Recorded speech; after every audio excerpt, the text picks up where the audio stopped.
How can you build a whole campaign world from a single idea? A lot is going to depend on the idea, right? So I can't really give you general advice for that. I tend to find that stories like that only really work if you build out from that, or if you arrive at that from somewhere else. So let's take an idea as an example from media, right? Kevin Costner's Waterworld. So let's take a guy who's very big at the box office at the time, Kevin Costner, who is nonetheless going bald, getting a bit chubby, not quite so convincing as an action hero, and let's put him in a, for the time, hideously expensive and incredibly difficult shoot that's hugely ambitious, which is basically based around the idea of, what if we made Mad Max but on the water? And then everything kind of follows from that idea, really. The world building, it's never really adequately explained where all the water comes from. Dry land is the thing that people are searching for. Then you got the smokers. You have to kind of make sense of them. It's not a great example, though I do think that a lot of the ideas and solutions that they come up with, like the floating raft cities, scavenging from the world beneath the waves, all of that kind of stuff, they eventually arrive at some good ideas. It's just not hugely well executed, or at least not edited in such a way that it creates a hugely compelling story. Still, I have a bit of a soft spot for Waterworld, but I think it's not a particularly good example of taking a singular idea and building it out into a campaign world, because too much of it doesn't make sense, even consistently, to a large amount, and that's unfortunate. So I think we can do better than Waterworld.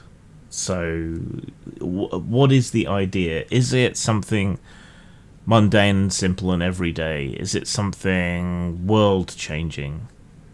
Is it something frivolous?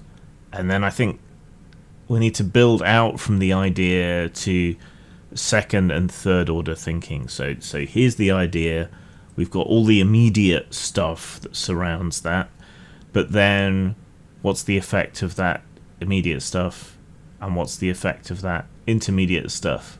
So let's say, for example, our singular idea is that a drug like thalidomide caused certain people to acquire psychic powers. So basically the idea behind scanners, yeah? So we take that. So now there are genuinely psychic people in the world. Well, what's the immediate effect of that?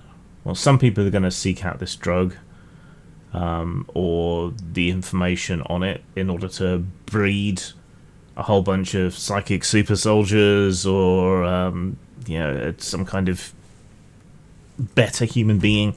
But if it only has that effect some of the time and causes hideous deformities the rest of the time, that's going to be problematic and tricky.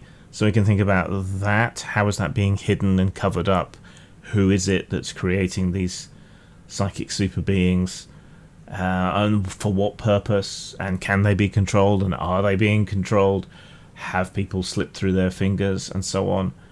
Does the world acknowledge, either publicly or privately, that these psychic individuals exist? How does it affect things like law and order? If someone can read your mind, if a clerk of the court can read someone's mind or kill someone with a thought, makes assassinations a little bit too easy unless it's public knowledge, and in that case people are going to overreact to things like some political leader has a stroke and immediately everyone suspects that it's a psychic assassination, witch hunts, things like that. So yeah, there's two examples taken from other media, and you can start to see how we build out from that singular idea, or we can converge on a singular idea while we're world building, but that's even more unpredictable. So what are the foundational ideas and concepts behind the game world, and then what kind of things emerge from that. I think a lot of fantasy games, fantasy worlds, and so on don't really consider the full implication of magic, particularly if magic is quite common, because the magic ceases to become magical when it becomes that common.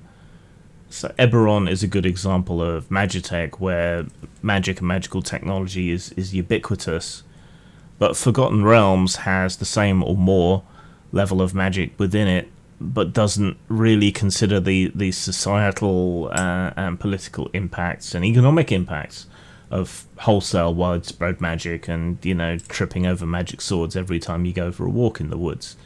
You know, and then other games where they keep the magic secret and rare and special. There it's fine, it makes more sense that the magic doesn't have such a profound effect on the world, but it should still have some effect on the world. After all, it had a major effect on the real world, and it was never real, and people just believed in it. You know, King James and his obsession with witchcraft and demonology, for example, that had real knock-on effects on people's lives. So, really, for me, it's always about considering the effects, and then either the good idea emerges from the other stuff that you're considering, or the world grows out from that idea as you consider the implications of it.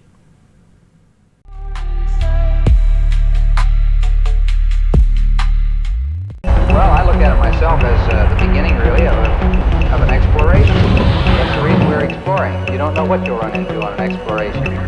What the sky looks like, what the stars look like. Do they still twinkle, or are they a steady light when you get outside the atmosphere?